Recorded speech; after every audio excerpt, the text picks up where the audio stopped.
Good afternoon, Colin here with Techout, and today we're going to be taking a look at my Z Flip 5 coming from my Z Fold 5, and I really like this phone. There's a couple things that I kind of don't like, kind of question. One of those is regarding the cover screen here, and the fact that, so I really like the cover screen overall. I like the different, let me unlock it here, the different screens you can have. I like using this one right here. I have a couple different ones that I set up with some different wallpapers, just kind of some plain ones right there with the same wallpaper that I'm using on the screen. Just that's the default one right there. And then I added this one. I like this one because it's got the shortcut right here, and I have my Good Lock applications on there. So you can fully open up and run these applications right here on the cover display, and they actually work quite well. When you swipe to go home, it goes all the way back to the first page. I do have my Good Lock applications over here on the third one, and then I just have that. I can swipe and it takes me right to it. So not bad. You have your notifications right here, which I like. You can interact with the notifications very easily, and it opens up the app and stuff like that on the cover display for you to do whatever you need to do. Pet peeve. These right here are not customizable. So you have Wi-Fi, your sound mode, Bluetooth, airplane mode, flashlight, data, screen recording, and your modes right there. Why on earth I would want to start a screen recording from right here, I don't know. I don't want to record the outside screen. I don't need to start a screen recording from the cover display. I would, however, like to be able to put this into Do Not Disturb mode on the cover display, but you can't do that because you can't change these quick toggles. So your only option is to either, one, add the settings application over here on the Good Lock launcher, or open your phone and do it that way, and use this one up here. But why you can't edit the cover display icons, I don't understand that. Or sorry, the quick toggles, I don't understand that. But you cannot edit them. I've looked this up, I've tried. They are not something that you can change as of right now, and there's no way to get around that. This right here, this wallpaper, whatever you want to call it, widget, home screen, cover screen, you can't edit any of these except for what this does right here. You can put like the camera there, the weather there, stuff like that. I don't know why you'd want to put the weather there when you can just move it right there. I mean, obviously I have that for that, but whatever. I would like for these tiles to be customizable. Maybe I don't, maybe I want to customize the type of clock I have and mix and match these, but that's not something you can do as of yet. It's stuck just like this. I prefer this one right here because when it's awake, it shows your actual notification icons. And then when it's always on display, it shows how many notifications you have, the date, and the battery down there under the time. Whereas if you're using something like just one of these plain ones, it doesn't matter which one it is, it all has the same always on display. But the always on display for this is based off that. So you don't get any icons here. You don't get any icons here. You just get the dot right here saying you have a notification. So I prefer using this one right here because it gives you everything right there when it's off as well. I wish you could change that to just show your notifications, like like if the phone's open and on the always on display like this, you get your notification icon right there. I wish that would be the case for this always on display. I don't know why that's different, but that's kind of annoying. If anybody knows how to change that, or if you can, let me know. But it would be nice to be able to glance at the phone like this without waking it up to see what notifications you have from what apps. But the only way to do that is to wake it up, and if it's one of like the first three, you can see it right here on this notification thing. If you're using this background, if you're using one of the other ones, you can't do that. You have to swipe over and see what those may be. So, and of course you can't tap that notification to turn off always on do not disturb. It just expands the notification. Some of the notifications you can tap though and interact with them, like text messages, and I think any of the apps that run on the cover display. I don't know if you have to have them added to Good Lock or not, but I know the Good Lock ones for sure. The Good Lock ones for sure will open in the on the cover display if you tap the notification and stuff like that. So that's pretty nice. Phone itself, I really like the screen. I really like the folding, mechanism just as the Fold 5.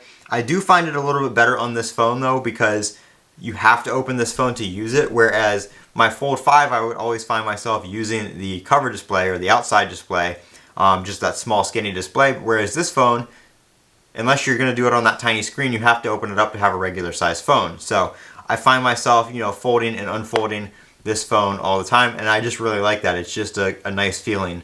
So I really like that part about this phone, about how it kind of forces you, to open it up. And yeah, I know you shouldn't open it like that, but you can. It works. It doesn't really, hurt the phone right away. Maybe over time it will, but whatever. I have the protection plan on it if anything happens.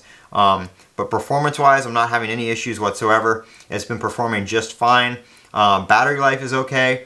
It's not as good as the Fold 5. Obviously, it's got a smaller battery. So S23 Ultra Fold 5, it's a little bit less than that. But overall, it is a good phone. I'll charge it about halfway to, 3/4 away through the day, and it will get me through just fine. And that's with some pretty heavy usage around the house and stuff like that while I'm at home. So I'm not having any battery life issues or whatsoever. I am going to be getting a case for it and some Whitestone Dome accessories. Probably going to be replacing that inner screen protector with the Whitestone Dome screen protector, as I always do on my foldables. I also already have the Zag screen protector on the outside here for the cover display, as you guys saw in yesterday's video. One thing I don't like about these screen protectors, not just Zag as a brand, but a lot of them don't cover the whole thing. I wish they would have something that would, have a camera cutout and cover the whole thing. The flash isn't protected. It's not protected down here. And if you drop this, the glass is going to crack and just go under, the crack's just going to go under the screen protector. So the cover screen protectors that don't cover the whole thing are really just protecting you against scratching this area right here. You can still scratch up down here, up here, all that's still exposed and, easily breakable if you drop this. And like I said, I haven't been using it in a case yet. I just ordered one. It'll be here later today. But the phone is pretty, I just feel like the back of it and everything is kind of a little bit more exposed than a regular phone. I don't really know why I feel that way, because on a regular phone, the whole screen's exposed and the back's exposed and everything like that. On this one, it's just this tiny little one right here. And the back right there. The main screen is protected because it's closed when you're not using it. So that is, of course, an advantage. But I really, really like the form factor. Like holding it in your hand like this, the squared off design, the fact that it closes completely flat and everything is very, very nice. One cool thing is the camera works for the unlock on the cover screen. So you can use your cover screen just by using the camera to do face unlock. And of course, you can still do your fingerprint unlock. And with fingerprint unlock, you can also, let me see if I can find the biometrics here. Let's see. You can go into fingerprints right here real quick. You can choose when the fingerprint sensor is on. When it's always on. So that means you don't have to actually push the button to unlock it. So if it's cover and main screen when the phone is closed, you can just put your finger on it and it will unlock. Like so. Let me show you guys. So obviously it locks right now, and then if I go like that, I didn't actually push the button, I just rested my finger on it, it unlocked. If you set it to something like, gotta go back into it. If you set it to just the main screen, then what's going to happen is when the phone is closed, resting your finger on it isn't doing anything. You actually have to press it to wake the phone up and to unlock it. Now you can still, of course, if you double tap, you can rest your finger on it, but it just doesn't wake the screen up. I think I'm going to actually leave it like that because I did find myself just holding the phone, in and out of a pocket, stuff like that. My finger would obviously be resting right there where the fingerprint sensor is, and that would cause the phone to keep trying biometrics. And I don't have all these fingers set up. I've got this one, but like this one, stuff like that are not set up. So it was causing the phone to lock out the biometrics because it kept trying. But if I open the phone here, since the main screen has it set to always on, I don't actually have to push for that. But usually what I do is if I'm checking a notification or something like that, I wake the phone up. It unlocks with the not Face ID, with the facial recognition, and then you open it, it's already unlocked. So if it unlocks on the cover screen and you open it, it's already unlocked. You don't have to do it again.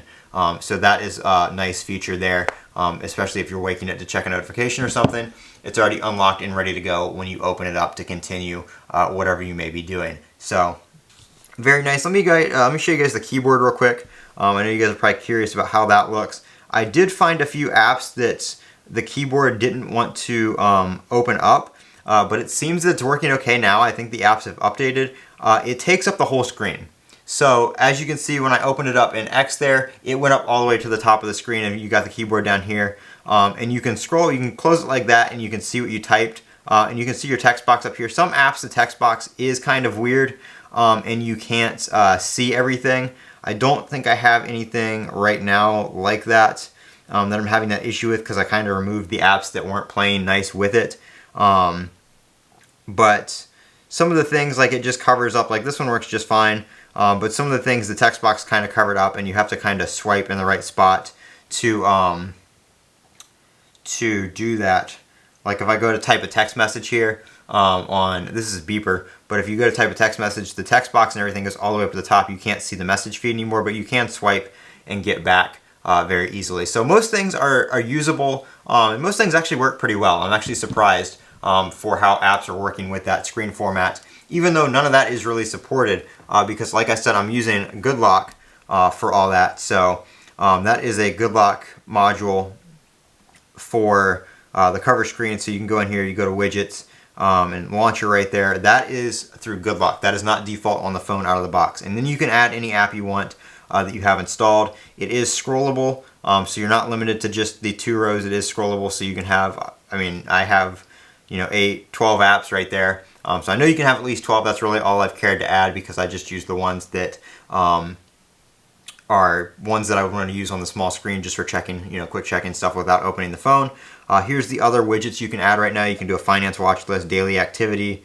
Don't really know what that is. The game one is another game launcher, kind of little mini games through Good Lock that you can play on the front screen.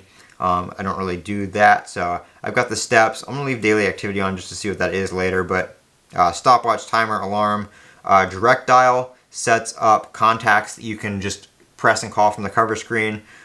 You can also have recent calls on. So recent calls will just give you your recent call history as well as a dial pad. So you can use the dial pad to dial a new number, but it does not show contacts.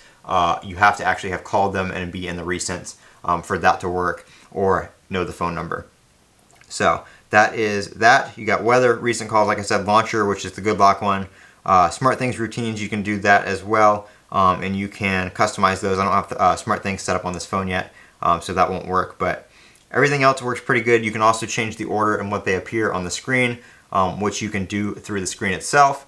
As far as the cover screen, these are just the default like wallpapers that come on the phone by default. You can also create one from a gallery. You have the informative presets, which is the one I use. I use this one right here with just a different background color. You can do some of them with like photos and stuff like that in the background, or smaller little boxes excuse me, with a photo. Completely customizable. Like I said, these right here with the photos, they take away from the notification one, and they only show the notification count. I prefer the ones that show what the notification icons are, so I actually know what kind of notifications I have. So you can do that with a few of them. You've got the digital clock right here, and you've got the analog clock right there.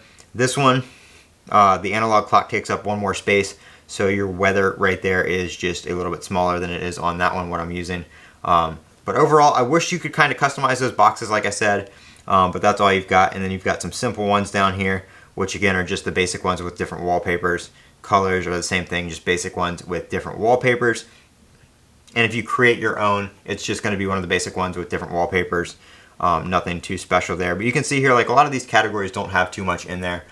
So hopefully that's something that we either get something that we can customize, or we get more of them added later on. This phone is on the One UI 6 beta for the Flip 5. It's on beta 3 right now, and that is what it looks like. So if they're adding stuff in One UI 6, we haven't gotten it yet. So I don't think that is going to be the case. But I'm Colin with Techout. That is kind of my first 2-day review of having a Z Flip 5 after using the Z Fold 5 for so long. I'm Colin with Techout. Don't forget to comment, rate, subscribe, and as always, have a great day.